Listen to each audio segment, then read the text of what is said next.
C'est particulièrement vrai en France. Et je pense qu'en fait, en se spécialisant petit à petit, le marché a pris cette masse globale de titres et a dit voilà, les gens veulent de la fantasy, on leur en donne, les gens veulent de l'horreur, on leur en donne. Et donc au milieu, il reste un petit paquet de ce qui est la vraie science-fiction pure et dure, même s'il n'en existe pas effectivement de définition claire.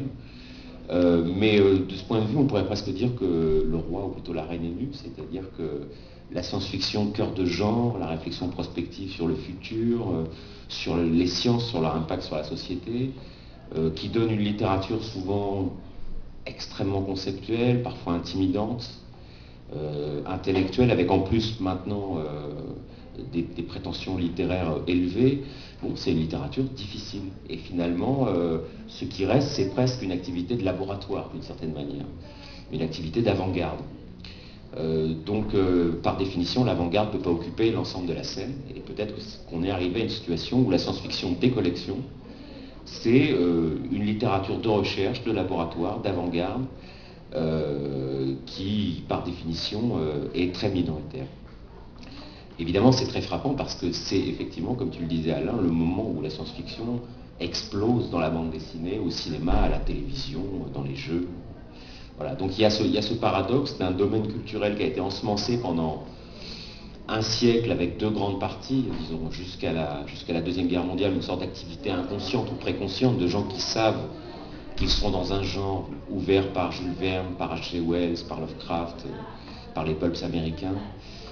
Et puis après-guerre, une activité consciente avec un label éditorial qui domine massivement le travail de l'imaginaire dans la deuxième moitié du XXe siècle et qui finit par se réduire, s'évaporer, se dissoudre, se décomposer en sous-entités éditoriales pour produire un paysage très très morcelé, très étrange, assez difficile à interpréter en fait, je trouve. Et le troisième aspect du déclin, mais tous ces commentaires sont des nuances en fait au thème du déclin. Le déclin, je ne sais pas si on peut parler de déclin, c'est, je crois, le transfert d'une partie de la création qui relevait autrefois spécifiquement de la science-fiction à la littérature blanche, à la littérature sans étiquette.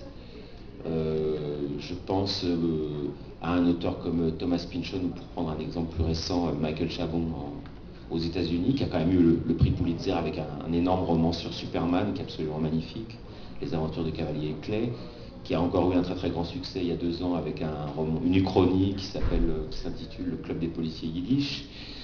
Je pense en France à Michel Houellebecq, je pense à Maurice Dantec.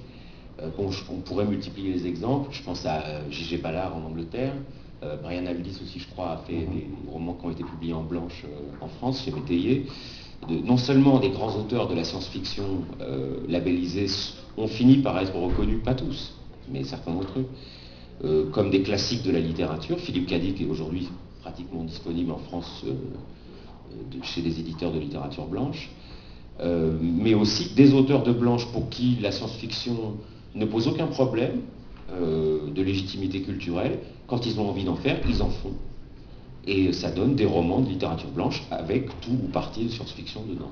Et là aussi se joue une partie de la création qui autrefois était exclusivement réservée aux collections spécialisées. Donc le paysage et les nuances à apporter au thème du déclin sont à mon avis assez nombreuses et je comprends très bien qu'on l'interprète de façon dépressive et négative, c'est très possible. Mais je crois aussi qu'il y a, y compris sur le plan récréation littéraire, suffisamment de choses intéressantes qui se passent pour que le jugement soit, l'analyse soit